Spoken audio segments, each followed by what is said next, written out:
Okay, so the first thing we'll be getting into is highlighting. This might be helpful to mention some certain categories of things that you can look for that have been helpful to me to highlight. And after so much highlighting, I figure out, well, these verses are all kind of the same thing. They fit in a category, and these verses fit in a category. So the first thing, one category I suggest highlighting is visceral statements, verses that create a visceral reaction. And visceral is just a word that summarizes the phrase of saying, like, in your gut it just was really true, or it just was profound.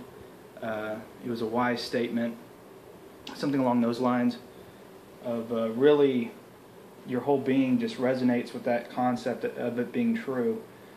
An example of that, Jesus says, "For this cause I was born. For this cause I came into the world. For this reason I was born." Let me just read it to you. John 18:37. When I first read this, I was just like, man, this is a really cool statement. And I didn't really compare it so much to Jesus. To me, I felt like, this is really the purpose of life, is that statement, right? Is the statement I'm about to read. And Jesus says, "To this end was I born, and for this cause came I into the world." And to me, I apply it to myself. It's like, to this end I was born, and for this reason, for this cause I came into the world, that I should bear witness unto the truth. That's something I'm supposed to do. That's something that we're all supposed to do. Is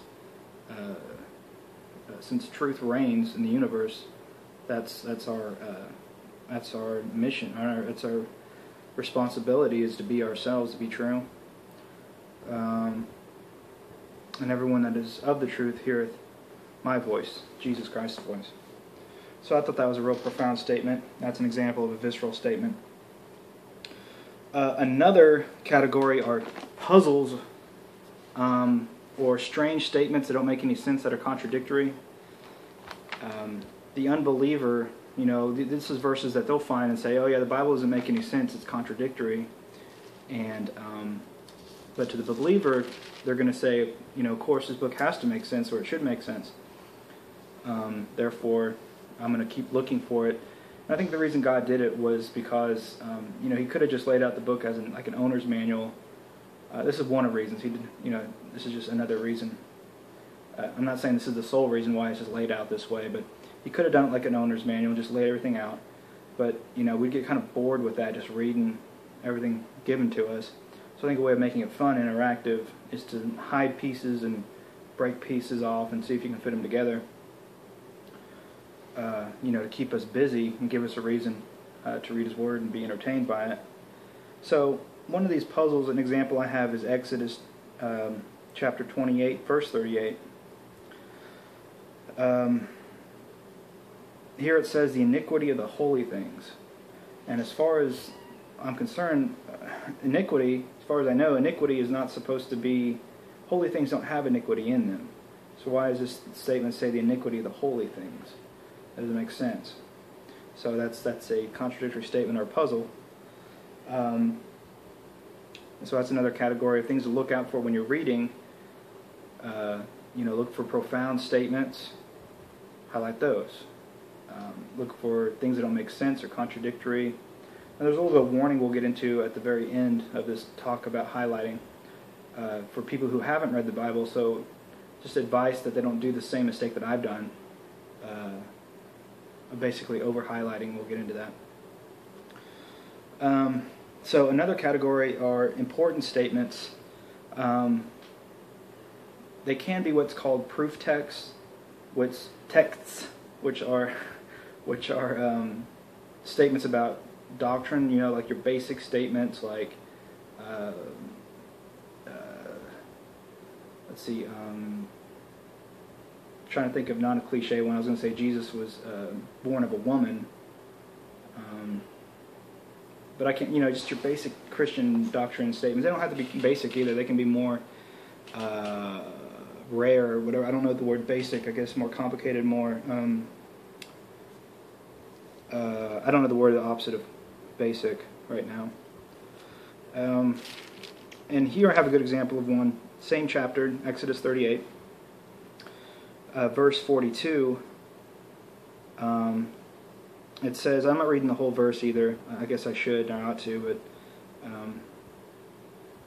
I'm not going to. I could, but I don't know. I guess I should, but I guess you can always take things out of context, even if you just, I'm not going to get into it. Anyways, linen breeches to cover their nakedness, okay? From the loins even unto the thighs they shall reach. So here, God is telling us, you don't have to wear linen breeches, but clothing is to cover nakedness, right? And he tells us, how long the clothing should be. This is for men.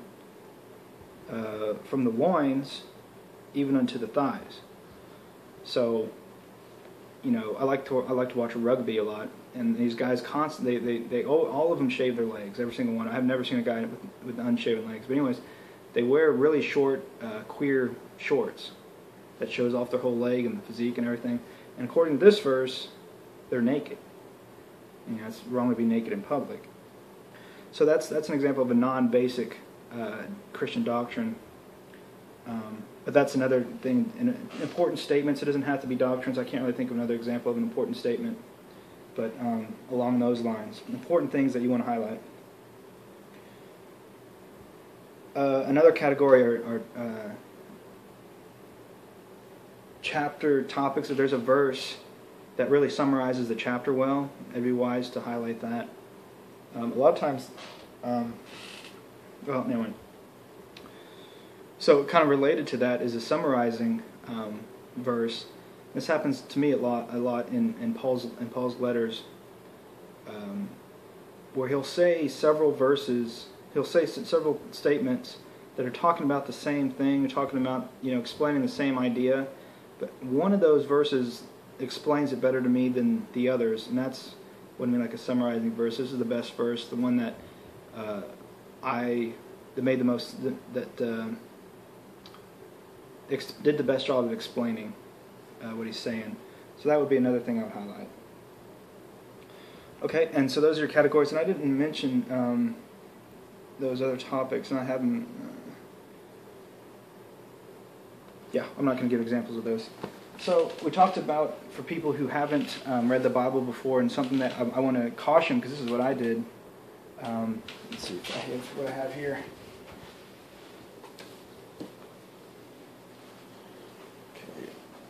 Okay. So this is in reverse order here. Boom. I'm going to try to show you. There's a couple things that can be stated out of this, but the first thing is over highlighting. I don't know how well you're going to be able to see this. I can't see my monitor thingy. And the highlights are actually faded by now. Here is an example. This whole thing is highlighted. Okay? I don't know if it's zooming in where it needs to zoom in. But anyways, most of this is highlighted. This is one of the first Bibles I've done. This is a pretty good representation of the first Bible I read and going through time. Not all these I've read. Sometimes got to this Bible and then I started going to a church and I got this Bible, so I didn't finish all that Bible probably. So you don't want to over highlight. So that's just a word of caution. I don't know, for some reason it didn't register me. In my mind, I kind of thought this part is going to be more important than chapters away from it, and but it's just really not helpful. It sounds simple, but for some reason that's what I did. A lot of this stuff I've over highlighted, and a lot of it's with Deuteronomy and stuff. I don't know. I guess because it was all new, and I just went to town on the thing, and so you don't want to over highlight. So that happens a lot with things you don't understand.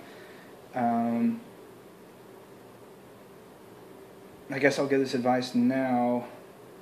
If you haven't read the Bible before, this is a good mentality to get into. Read to get finished with the book. In other words, don't take time to understand everything you read. The goal is to read every word in the book, not to understand every word in the book. So just try to read through it. Literally try to read every word. You have to read every word in the Bible, and that's your goal. You get hung up on something, just keep on going. I guess you could look it up and stuff, but that's really the goal. I didn't really have that problem, but I don't know why I'm telling that. So let's see here in my notes. There are times where you are going to highlight a lot of stuff. It's just kind of bound to happen. A whole paragraph or 2 whole paragraphs, something like that. Now, highlighters to use. I'm going to show these, but I don't think it's. I should have. Okay, I recommend the Sharpie gel highlighter. That's the best one I found to work. These are really old. These are like 2002 when I got these. Zebra Zazzle. I just watched a video where someone who's found Zebra Zebrite was the best highlighter they found, but I don't know if they're still making Zazzle, but it bleeds through. So these gel ones are pretty common to find. You can get them at Office Supply and stuff. So that's what I recommend. The only problem with the gels is they're not various colors. Some people like to highlight in different colors. I don't, and the reason why, I guess because I've never found a highlighter that doesn't, this one comes in yellow, so I'm just sticking with yellow. But even still, I don't really feel like I need it. I guess it'd be good if you really, this kind of goes in the study guide. In the study guide, things are highlighted in different colors if you want to consider it that way. They're put in different sections. And I work mainly out of my study guide, where some people seem to work mainly out of their Bible. I prefer the study guide, and we'll get into the reasons why. For that, how long is this video? I don't know how long I want to do it. 12 minutes. So the benefits of highlighting, you'll see yourself become more precise with your highlighting and really developing skills of what's the most important part to highlight for my mind to remember it. Kind of it's like a personal deal. Some things, maybe it's not personal, I don't know, but you get better. That's what I found.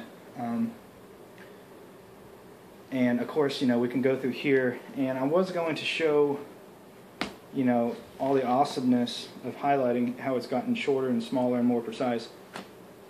I don't think I'm going to do that just because I don't have a convenient way of holding the camera over the documents. And, excuse me. So, but needless to say, that's even the right phrase. Your highlighting gets more exact. You get more precise with your ability to summarize statements with just like, goal is to as few words as possible, of course, to highlight that will make you understand what you're trying to intend to remember. Of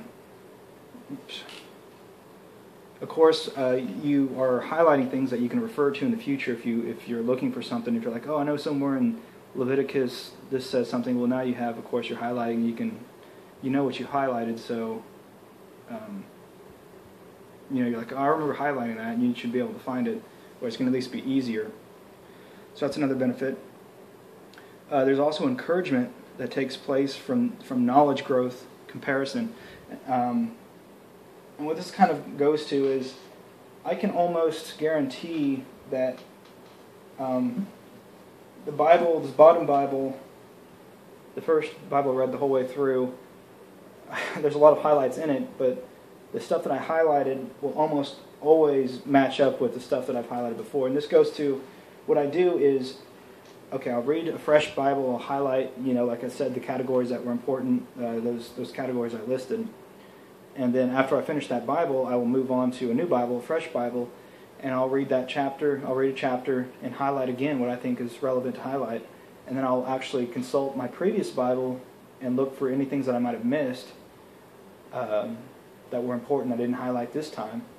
And what I find is almost always the things I highlight before, they get highlighted again almost exactly on case. And there's a lot of stuff that I leave out because now I've read the Bible once. I have an understanding of oh, this is really not that important. Or maybe you've read the Bible like 3 or 4 times and you say, oh, this is really not that important, I'm not going to highlight it. So you get more and more refined with your highlighting. And that's an encouragement because it's pretty neat that you're still there's certain things that they just keep year after year that you're just nailing them. You know, I highlighted them last year and you got them again. And there's I don't know, there's so many words in here. It's pretty amazing to me that you would end up highlighting similar stuff. A lot of times you read the Bible and you like, I've never seen this before. It's so it's not like it's a common, it's an easy thing to do to highlight the same things. You know, almost exactly the same. It's almost like your own fingerprint. You know, with the highlights that you're highlighting the same things.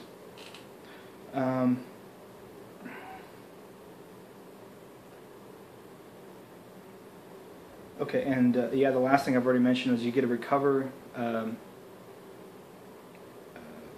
highlighting of missed verses. I've already mentioned that, where I'll consult the previous year's Bible and say, I'll look through it and say, look at the highlights. I missed that highlight. Yeah, that was important. I'll highlight again. So I'm just retaining, all those times. Because when you read the Bible, it's not you're always reading it 100%. Sometimes you're reading it and you're sick. Sometimes you're reading it and you have things to do and you're in a hurry.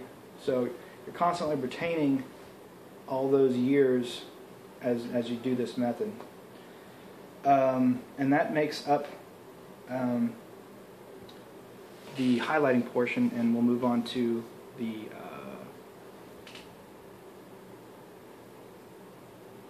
reading schedule portion.